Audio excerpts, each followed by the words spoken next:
Anyways, welcome again to His Life Ministries where imperfect people are perfectly welcome. And if you think you're perfect, you're not welcome. Pati, joke lang. Hallelujah. Na priming lang kamo kay Dukatuluyo gitsing sining oras. By the way, I'm very excited to share our word for today, which is exalting God for His wisdom. Because sometimes we forgot to praise God of the things that He is doing upon our lives. And believe it or not, tanan nga mga redirection bala sa aton nga life nga gin-inchakto yung aton nga kabuhi. That is the wisdom of the Lord and the Holy Spirit within you. So that is the one thing that we need to tackle for today. So our key verse for today is Psalms 86, 8 to 9, and it says, there's none like you among the gods, O Lord, nor are there any works like yours. All the nations you have, all the nations you have made shall come and worship before you, O Lord, and shall glorify your name. Before anything else, let us pray. Heavenly Father God, we thank you for this appointed time. It is not an accident why we are here right now, but you have a very purpose for us, and that is to worship you. Salamat, O God, Lord, that you have appointed, O God, Lord, this time to really reveal yourself more so that we can exalt you more, O God, Lord, upon our lives, Jesus. So, Lord, salamat, Holy Spirit, as well, that you be the one to illuminate, O God, Lord, your word today. You'll be the one to help us understand, O God, Lord, your word today. And I pray, O God, Lord, that we will not go out in this place empty handed, but I pray that we will go out in this place with a grateful heart. So, Lord, be with us today. This your pray in Jesus' name. Amen and amen. Hallelujah. So, last Sunday, I asked a question. Naagin tuga kita sing Ginoo, right? Why is it that we are created by God? What is what is the purpose why we are created by God? And the answer for that one is that we are created to worship Him.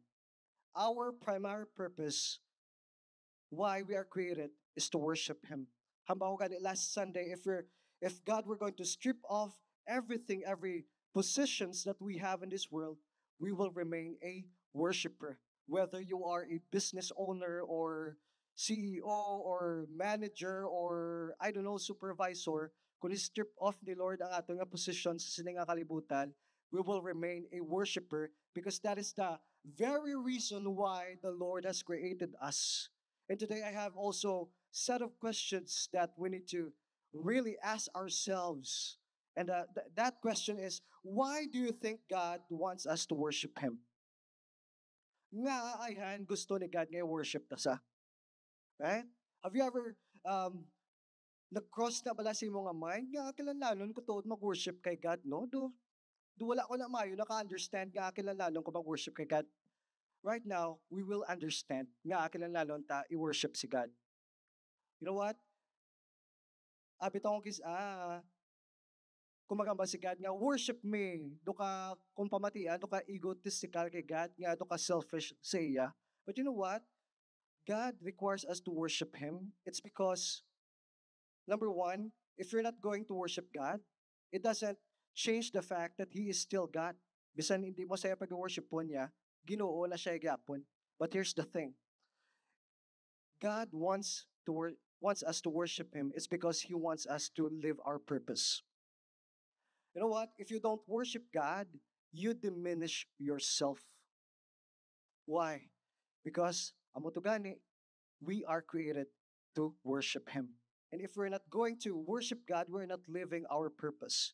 That's why it is very important for us to understand why we need to worship God and why God is asking us to worship Him. All right? So, and human as we are, it is very natural for us to really idolize things. Right? Halin sa bata kita, may gina-idol ta nga mga anime character. Right? It is natural for us to really idolize something or someone because our hearts are designed to worship. Our hearts are designed to worship. Yes, we are created to worship the Lord. That's why the second question that we need to understand is that who is the subject of our worship? You know what? The wonderful thing about human beings is that we are different to other creations. As human as we are, we have this capability to appreciate.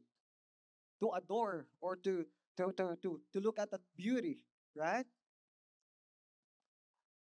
Other creations, hindi na devoid na sila isang choice nga ginatawag and appreciation, right? And that is the wonderful thing about being a human. We can appreciate the beauty of God. We can appreciate the works of God upon our lives. But sometimes we disregard the work of God upon our life and we focus to the negative things upon our lives, right? But the wonderful thing of being human is that we can really differentiate what is beauty. We can differentiate or we can adore because the other term for worship is adoration. And human as we are, we have that capability. We have that capacity to adore. We have that capacity to worship, right?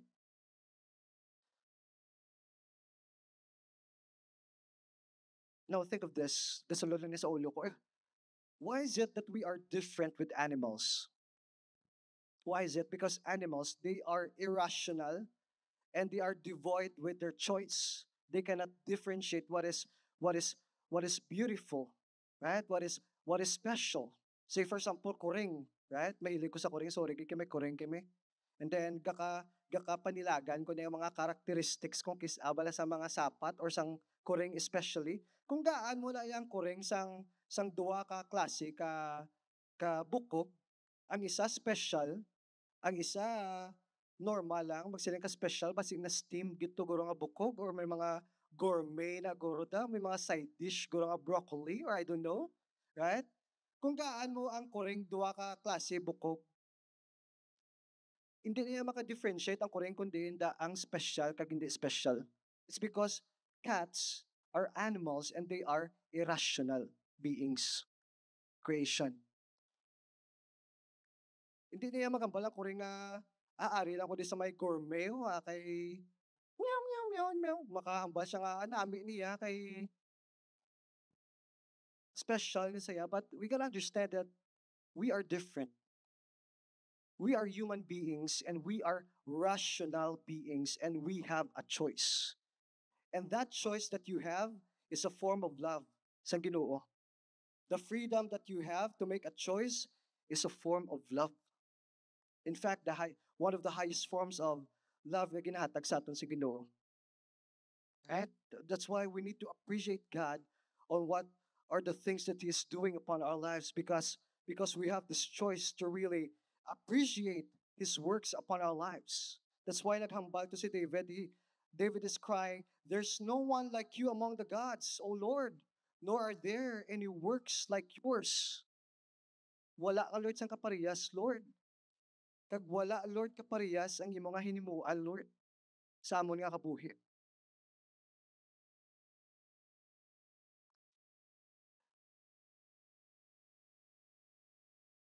Now, talking about cats, balik naman sa kuring, sorry, good.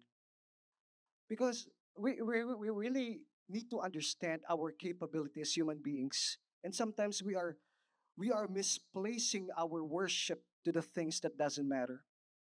We are misplacing our worship to the things that replaces God upon our lives and upon our hearts. And nasubuan nila ang Ginoo. That's why David is crying and declaring that, Lord, there's no one like you. And wala, Lord, kaparehas, Lord, ang imo nga hinimuan, Lord.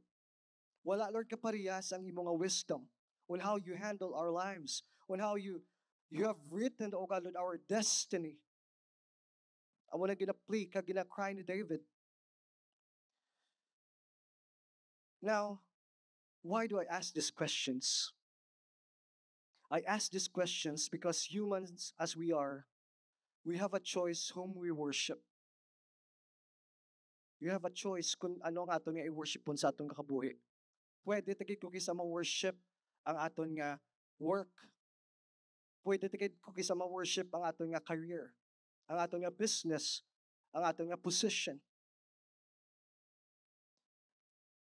But you gotta understand that in Psalms 86, David is giving us reasons to choose God as a subject of our worship. One of the reasons in Psalms 86 is showing us the wisdom of God when He says, "There's no one like you among the gods, O Lord, nor are there any works like yours." And talking about greatness and wisdom of the Lord, there's a moment always in our lives that our plans fall apart, right? Ang mga plano to kung kisa may ta kung kisa mag-meet ka bala kung kisa sa imo nga date, di ba? May ta kung kisa expectations. But kung kisa wala ka ka-meet ang atong expectations, gaano ta gani? Galalain kita. Because sometimes we plan ahead of time. Ginaunahan ta si Lord sang plano sa aton nga kabuhi. That's why we have so many regrets upon our lives. We have so many wrong decisions upon our lives because our wisdom is limited. Our wisdom is limited. There's a moment in our lives when our plans fall apart and we realize our wisdom is so limited. We chase answers, we call friends, even ask the internet about advices upon our lives. Can you imagine? Imang koton mo si ChatGPT sa iyong mga future, right? Kung kisa ilablang tendency, ta ko may ginabatsyag ta sa aton nga lawas, nga duga sakit ang ako nga likod, how? Dayon mo ka kadto kay Dr. Google, right? Google, ano ni siya ang ambot silingon kung kasakit ang akong likod? Ang magwa dayon, numero uno, cancer dayon ang gwa. Right? Cancer dayon ang gwa. I mean, because you are seeking wisdom to the things that is limited. That's why we really need to. The point of this message today is to fully trust God with our lives, with our destiny, because He knows the best for us. Father knows best. Our Father knows best.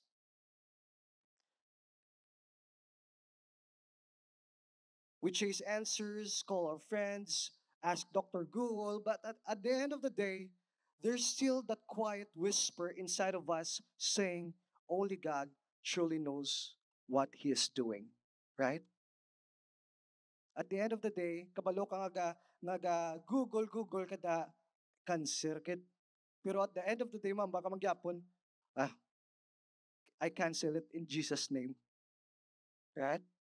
At the end of the day, kabalo ka gyapon nga si Lord gyapon ang solution. And that is very important. David saw that too. Nakita mala ni David when he was surrounded by the enemies and uncertainties of tomorrow. Abi taong kisa si David, gintawag siya nga a man that after God's own heart, wala na siya worries, wala na siya uncertainties, wala na siya fears. Miyara gyapon because he's only human. Even when he confronted the lion, kulbaan to siya. But confront you first ang iyang fear before confronting the lion. He did a spiritual warfare because confronting a fear, because fear is a spirit. And we need to confront that spiritually as well. That's why nga before siya nag-engage physically sa lion, engage siya na yung fear, which is spiritual battle.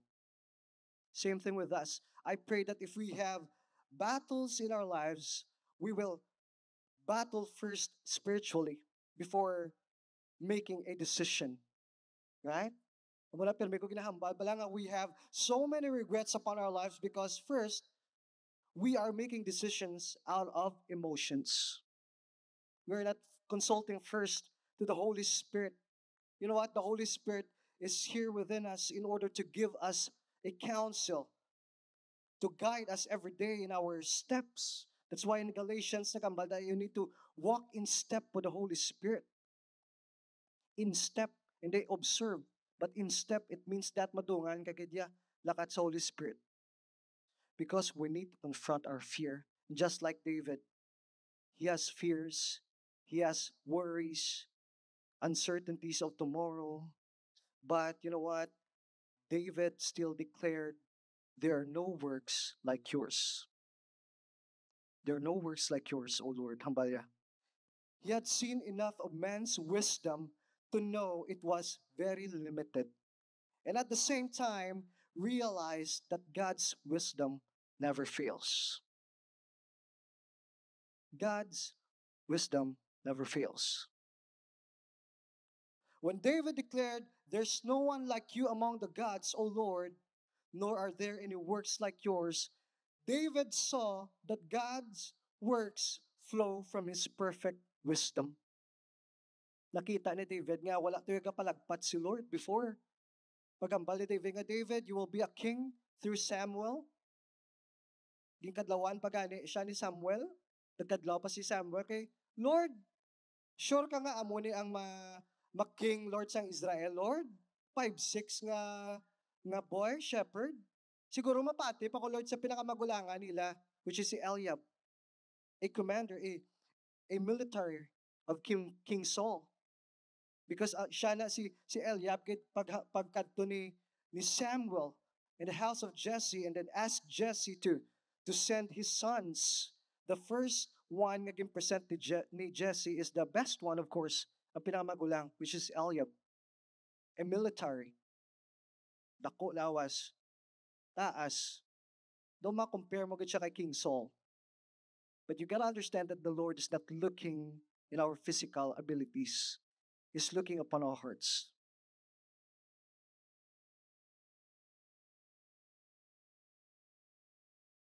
And you know what?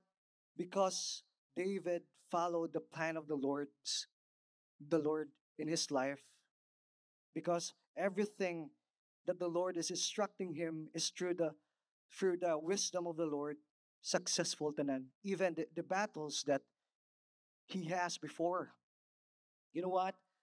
There's a story. I cannot pinpoint the exact book, but when David and his mighty men nag-wage war sila for how many days sa ilang mga enemies, to the point nga naka-describe sa mga Bible scholars nga ang ilang espada hindi na makakasila nga kamot because nagmala na da ang dugo sang kontra. For how many days? Ang body count ni David, kabalo mo kapila, ang napatay niya on his own hands, 10,000. Because of what? Because of God's wisdom. Because of God's anointing upon him. Because of God's instruction to him. For only 3 days, can you imagine? For only 3 days na battle. And that is the wisdom of the Lord. So, as you can see, even David, in the life of David, you can really see the hand of the Lord if you just really surrender to Him or just rely on His wisdom rather than your own wisdom. Kabalo kita yang human as we are, bisan na no patakaalam, palpak kita sometimes. Palpak kita sometimes. We have to admit that one, we are not perfect. And our God is perfect. That's why we need to surrender ourselves to the perfect one. We need to surrender ourselves to the great one. We need to surrender ourselves to no one, only to the true living God.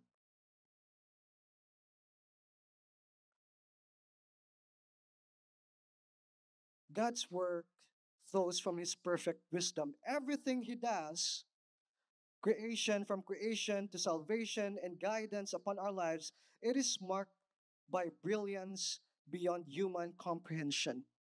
Sometimes we are trying to understand things on our own, right? Kung kisa hindi ta kay Lord, Lord, ginkuha mo si Mama, Lord, sa akong nga life. Lord, nga, pa-break mo kami, Lord, sang 15 years ko na, Lord, nga, relationship, Lord. Sometimes we cannot understand those things. But you gotta understand that the wisdom of the Lord, you cannot fathom, hindi ta makatungkad ang wisdom sa Ginoo kung sa ilong gupa. Even the wisest man on earth, Solomon, said, do not lean on your own understanding, but to fully trust in the wisdom of the Lord. Inaya si Solomon na one of the successful kings of Israel. And the smartest man who existed in history is giving us an advice to not rely on our own selves, because we are palpak as human beings. We need to trust a God who never guesses, he never experiments, and his wisdom doesn't just know the best way, but his wisdom is the best and perfect way. That's why we should put our trust in him. Abit akong ginahampang-hampangal lang ta ni Lord. That's why nga may mga things nga kakalatabo sa aton nga life nga hindi ta understand. No, no. Wala ginahampangan ni Lord ang aton nga life. Nga kung may gusto lang siya nga kwaon sa aton nga tao sa aton nga life, nga loved one sa aton nga lives, kwaon niya lang. No. There is a wisdom behind that. You know what? Just a little testimony. Me and my wife, sang bago pa lang kami kapakasal, ara kami sa puder sa amon nga parents. I don't know kung ano na siyang English ang puder, pero sa nakaintindi lang, ara pa kami sa coverage sa amon nga parents. And then, ang tendency, there is pros and cons, right? Kung nala kasi mga in-laws, kung kisa you are very well provided, right? But sometimes you cannot exercise your authority as a father. It's because ara ka sa iban nga puder, right? That's why ang hambal sa Bible, if you going to get married, magwa agad dyan sa balay. And then maningwa gi ka mo sa imong asawa or bana so that you can exercise your authority, right? Nga aga nila kadto ko da. Sorry kid. Sorry lang gid. I-review ko ay what. All right. We need to trust God. We never guesses. Okay, experiment. All right. So sometimes there's pros and cons when it comes to living in our in-laws because well provided kita, right? But sometimes you cannot. The cons is that you cannot exercise your authority. Wala experiment si Lord sa aton nga life and then kakuha lang siya sa loved ones naton randomly. He wants us maybe to learn. You know what? Sang sugod nga wala na si mama, ang mama sang akon nga wife, of course mama ko man eh, nag-ano gi kami nagpaningwa gi kami sa akon nga wife. Because before we have a business, but after that, namigado gi kami because hindi kami kabalo mag-handle sa business, hindi kami pagsaligan sang supplier sang sang mama sang akon nga wife, and then yung mama ko man of course. And then to make the long story short, nag-back down gid ang among nga financial life. And that is the one of thing that the Lord wants us to learn because buhaha kami before sang ara pa si mama. Bakal diri, bakal dito, bisan hindi kalanlalon, baklon, right? The Lord is teaching us to be wise in our finances, to become mature in handling things. That's why the Lord is not experimenting upon or in our lives. Wala na siya kapalagpat sa Lord. Kuha sang tao lang. But He wants us to learn. We need to really trust His wisdom. Hindi na nakilalalon pag intindiyon kung kisa ang ginahimo sang Ginoo sa atong nga kabuhi.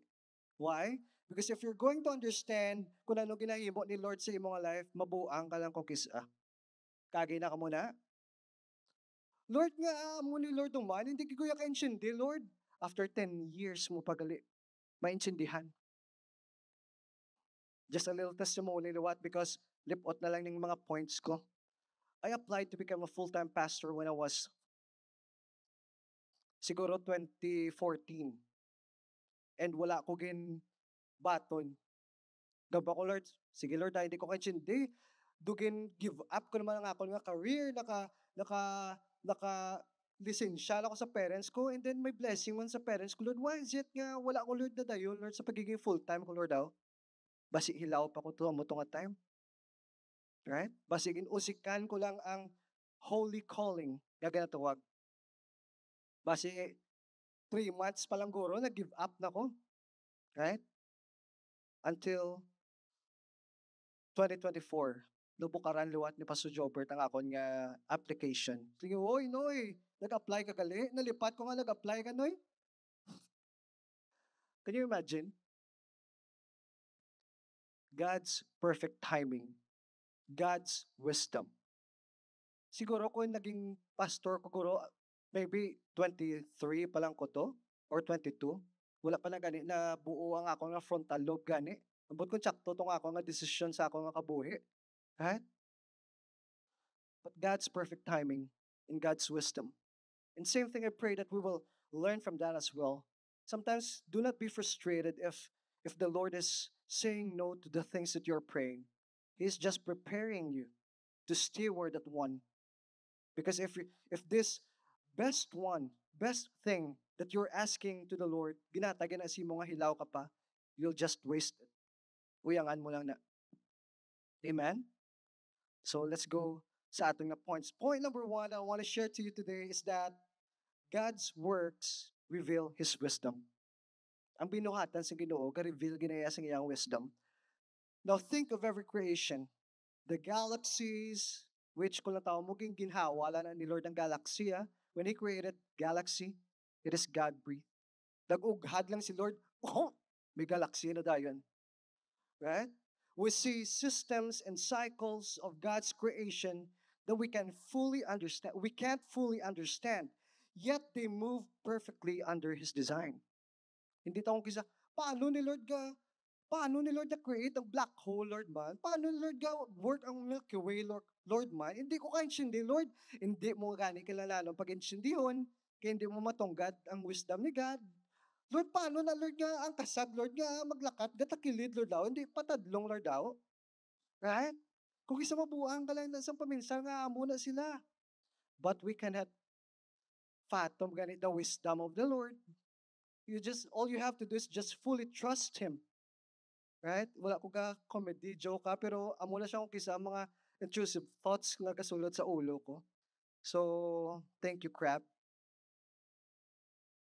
So, all right, so we were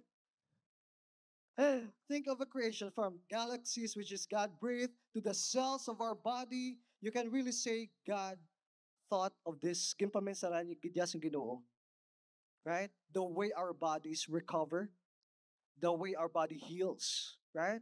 There's some miracles. I knew people that they are cancer survivors, and you cannot really um, explain kung paano nag-recover ang ilang alawas because Ginoo na ya.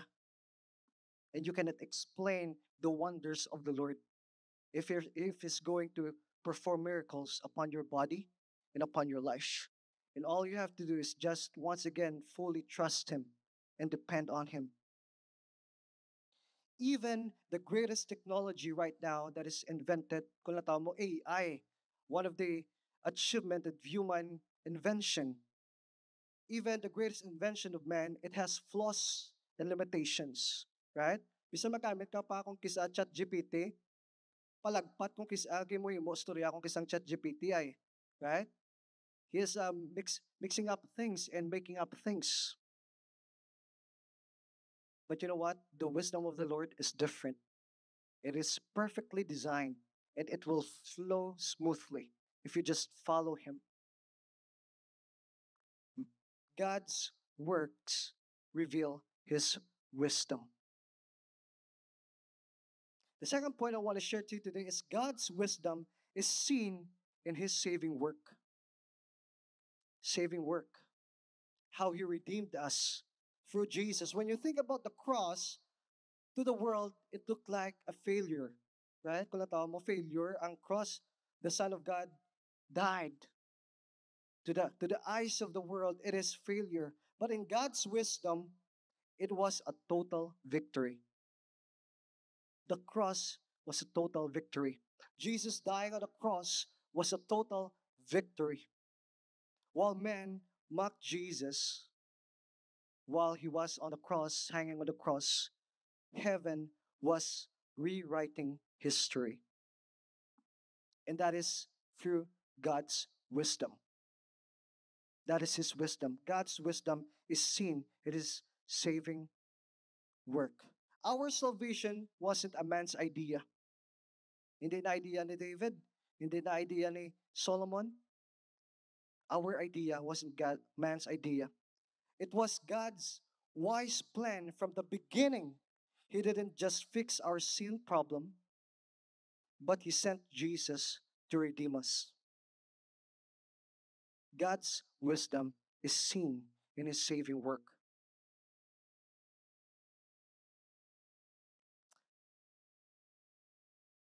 Have you seen a chess master? If you know a chess master, God is like a chess master.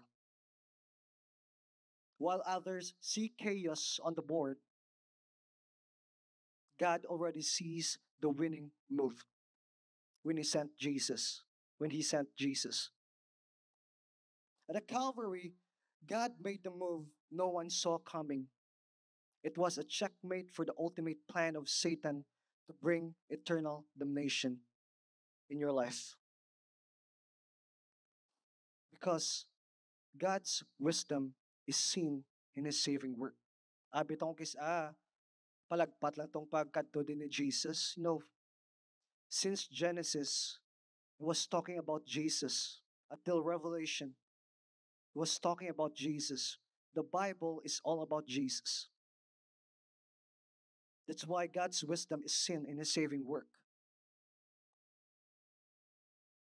And then the third point, bro, can you join me? See, God's wisdom is working even when we don't understand.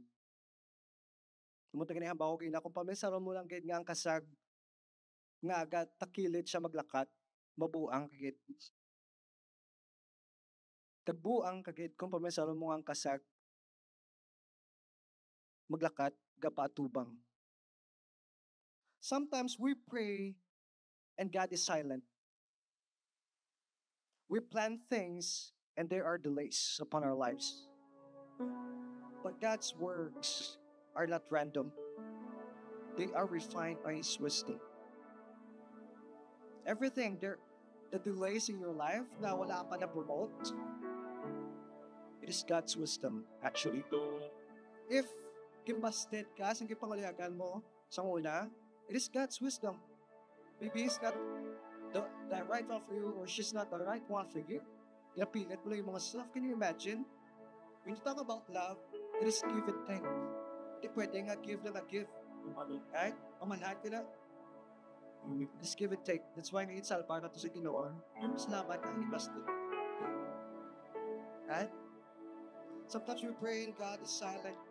Lord, samtama Lord ang ako nga pangamuhi. Lord, why is it God is silent? I don't know. We don't know, but all we have to do is fully trust Him.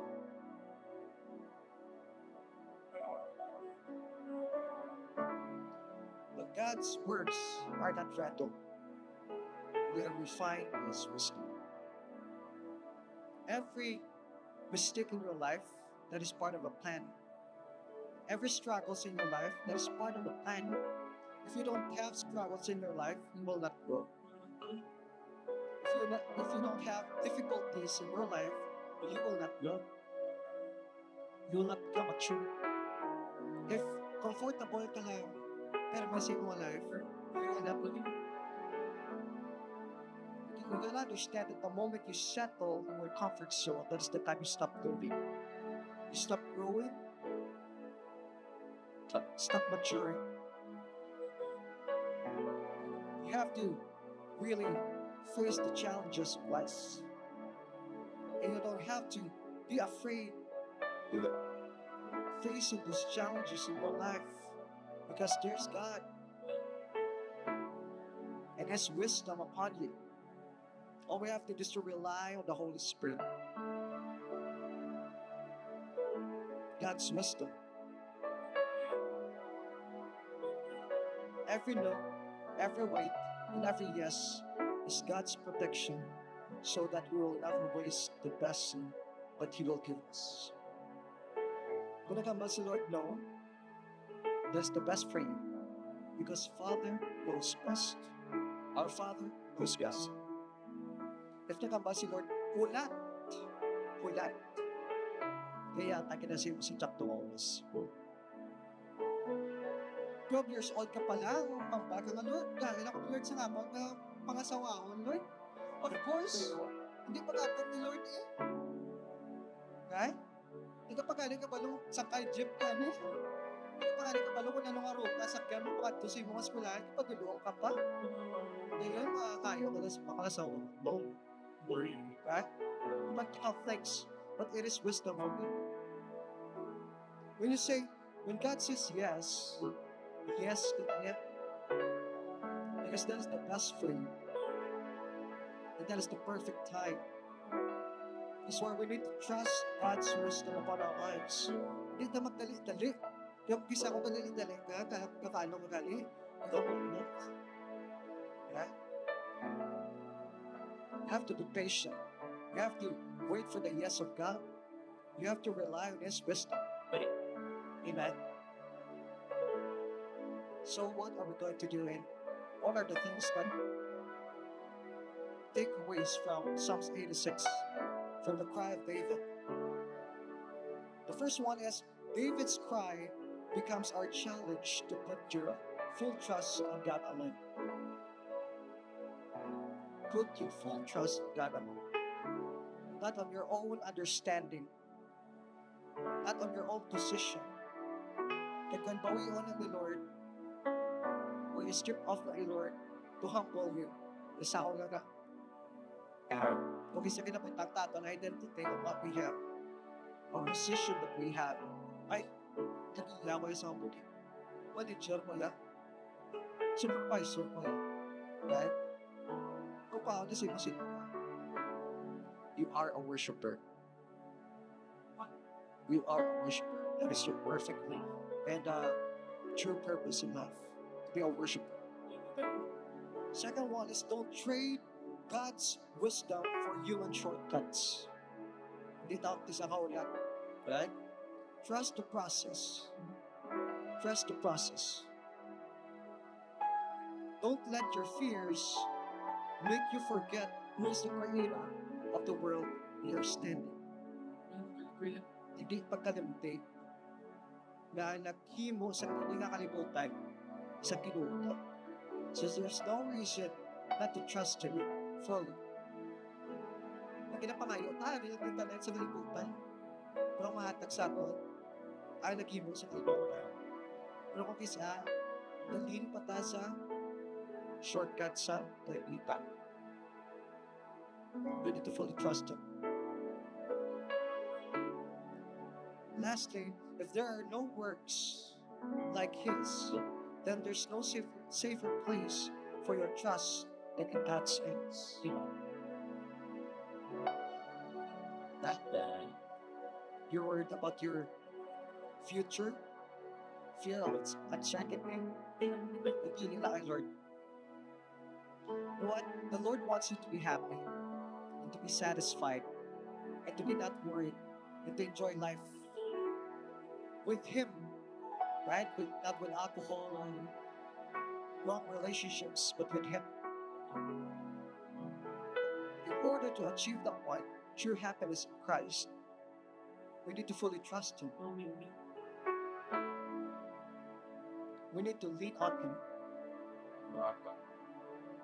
So today, brothers and sisters, I pray that you lift your voice again to God. We're going to worship Him not because you understand what your purpose which is worship, but because you trust the one who created your purpose. And you can really say, Lord, there's no one like you. There are no works like you, God. And He is the great, or He is the God of wisdom. He knows what is best for us. Trust God's wisdom. Can you invite everyone to the stage as we pray?